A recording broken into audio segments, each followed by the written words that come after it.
Ratusan prajurit TNI Korem 011 Lilawangsa memugar komplek makam pahlawan nasional Cut Mutia di Aceh Utara. Tidak mudah untuk menuju ke lokasi makam. Letaknya berada di kawasan hutan lindung atau berjarak hampir 20 km dari Desa Alurime, Kecamatan Pirak Timur, Aceh Utara. Butuh waktu 2-3 jam ke lokasi. Mereka menggunakan kendaraan khusus dengan melintasi jalur ekstrim menanjak dan menurun serta licin. Setelah sampai di titik terakhir yang bisa dilalui kendaraan di tepi Sungai Puto, para prajurit harus berjalan kaki melintasi aliran sungai sejauh 2 km lebih.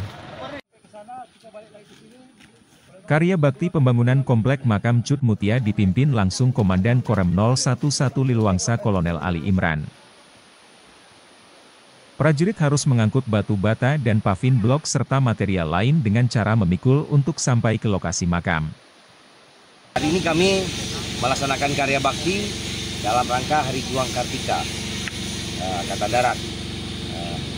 Tadi kita mengerahkan 152 personil untuk mengangkat material dari titik terdekat dengan makam, sekitar 2,3 kilo.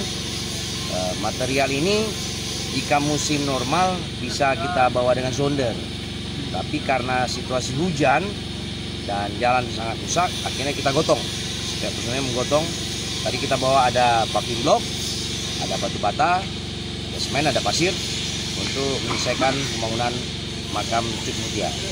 Pembangunan komplek makam yang dibangun TNI ini telah dimulai sejak November lalu.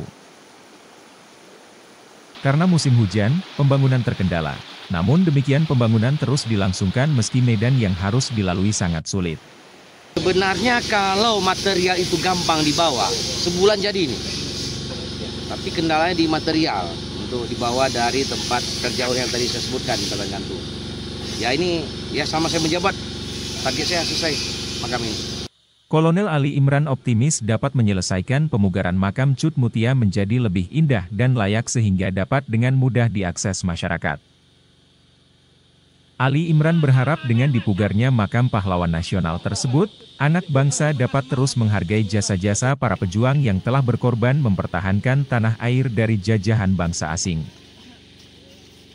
Ya semoga dengan kami mugar makam ini, ke depan peziarah semakin banyak yang datang ke makam Cut Mutia, agar kita bisa mengenang perjuangan beliau.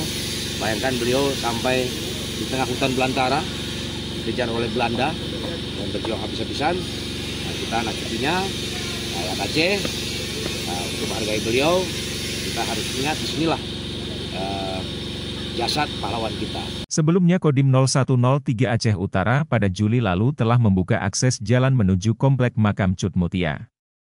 Sejak Indonesia merdeka, kondisi makam Cut Mutia sangat memprihatinkan. Makam yang terletak di tengah hutan belantara itu sulit diakses karena tidak adanya jalan yang layak. Dari Aceh Utara, Tim Liputan Aceh Video.